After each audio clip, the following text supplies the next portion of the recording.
তো আজকে যে টি-শার্টটা ডিজাইন করব সেটা হচ্ছে মোস্ট পপুলার একটা টি-শার্ট ডিজাইন। তো আপনারা সকলে জানেন বা অনেকে জানেন না। তো যে আ টেমপ্লেটস গুলো আছে এইখানে ক্যানভাতে গেলে আপনারা অসংখ্য রকমের টেমপ্লেটস পাবেন।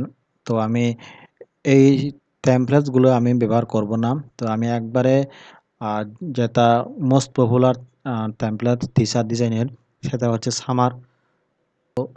সামারের যে টি-শার্টটা আছে ওইটা আমি ডিজাইন করব। তো ১ম এ আমি আমার টি-শার্টের যে ব্যাকগ্রাউন্ড আছে, তো এই ব্যাকগ্রাউন্ডের কালারটা আমি চেঞ্জ করব। আমি এই ব্যাকগ্রাউন্ডের কালারটা আমি ব্লাক করে দিচ্ছি। এটা আমার ব্লাক করা শেষ। এরপরে আমি আমার ক্যানভার এলিমেন্টস থেকে আমি একটা শেপ নিয়ে নিচ্ছি।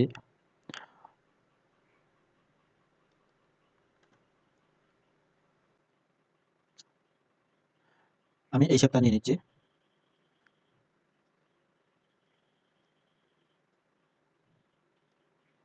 এই শেপটা আমি একটু রেক্টেঙ্গেল করে দিচ্ছি। আমার মনে হচ্ছে এভাবে করলে আমার প্রত্যেকটা শেপগুলা সাইজ করে নিয়ে নিব।